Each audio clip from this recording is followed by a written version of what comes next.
یزید کا ایک دوست ہے جس کا نام سرجون ہے۔ یزید کی ساری پول کھولنے والا اور یزید کے سارے کچے چٹوں کو بے نقاب کرنے والا سب سے زیادہ اگر کوئی ہے تو وہ سرجون ہے۔ سرجون یزید کا ابتدائی دنوں کا دوست ہے۔ جب یزید کے کردار کو کوئی نہیں جانتا تھا، جب سے سرجون اس کے کردار کو جانتا تھا اور اس نے بہت باتیں کی ہے۔ ابن کثیر، حافظ ابن کثیر جو ابن تیمیہ کے شاگرد ہے، انہوں نے بہت بڑی باتیں سرجون کے حوالے سے یزید کے بارے میں لکھی ہے۔ تو سرجون کہتا ہے کہ یزید کی زندگی کا اختتام یہ ہے، اس کی زندگی کا اینڈ یہ ہے جو ہم سب کو عبرت کی طرف لے جاتا ہے۔ یوں تو ابن زیاد کا اینڈ، شمر کا اینڈ، یہ سب چیزیں ہمیں عبرت کی دعوت دیتی ہے کہ بہت دن تک کوئی کسی پہ ظلم نہیں کر سکتا۔ ایک دن وہ ضرور آتا ہے جب ظالم کو قدرت اس کے ظلم کا مزہ چکھاتی ہے، اور پھر یاد رکھنا جس کو سزا نہیں دینا ہوتا ہے اس کی چھوٹی سی غلطی پر بھی اسے ٹوک دیا جاتا ہے اور بچا لیا جاتا ہے، اور جسے سزا دینا منظور ہوتا ہے اسے خوب ڈھیل دی جاتی ہے، خوب ڈھیل دی جاتی ہے، اتنی ڈھیل کہ انسان گناہ کرتے کرتے گناہوں میں ڈوب جاتا ہے، عادی ہو جاتا ہے گناہ کرنے کا۔ جو لوگ دولت کی بنیاد پہ پاپ کرتے ہیں، جو لوگ دولت کی ریل پیل کی بنیاد پر عیاشیاں کرتے ہیں، وہ سوچتے ہیں کہ قدرت ہمیں مال دے کر بھول گئی، ہمیں محل دے کر بھول گئی، لیکن سن لو میرا رب کسی کو بھولتا نہیں ہے۔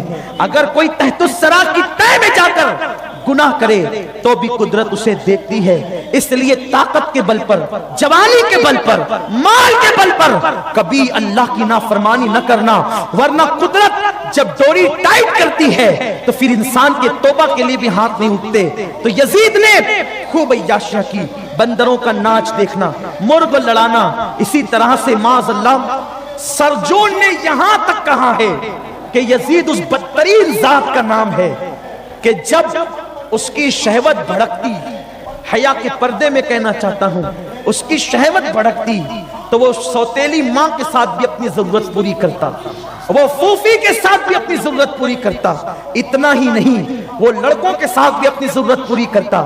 سرجون کے بیان کے مطابق یزید اس بدترین انسان کا نام ہے جس نے کتوں کے ساتھ بھی بدفعلیاں کی ہے۔ یزید کے محبین کم سے کم ہمارا بیان نہ سنتے، ابن تیمیہ کے شاگرد ابن کثیر کو پڑھ لیتے تو کم سے کم رحم اللہ اور امیر المومنین تو نہ کہتے۔ ارے تم یزید کو رحم اللہ کہتے ہو اور امیر المومنین کہتے ہو تو ہر امیر المومنین پہ سوالیہ نشان کھڑا ہو جائے گا۔ لوگ کہیں گے معاذ اللہ کہ یزید بھی امیر المومنین، حضرت عمر بھی امیر المومنین، تو کیا معاذ اللہ حضرت عمر کا کردار یزید کی طرح تھا؟ استغفر اللہ۔ سوچو، شرم کرو، دین کو کیوں بدنام کرنا چاہتے ہو؟ تو کتوں کے ساتھ بدفعلی کرنے والا یزید ہے۔ میرے علم میں ابھی تک یہ بات نہیں آئی، اللہ رسول کی عطا سے ہم نے اپنے بزرگوں کی بہت کتابیں پڑھنے کا شرف حاصل کیا ہے، لیکن مجھے فرعون کے متعلق بھی یہ بات نہیں ملی کہ اس نے کتوں کے ساتھ بدفعلی کی۔ نمرود کے متعلق بھی یہ بات نہیں ملی۔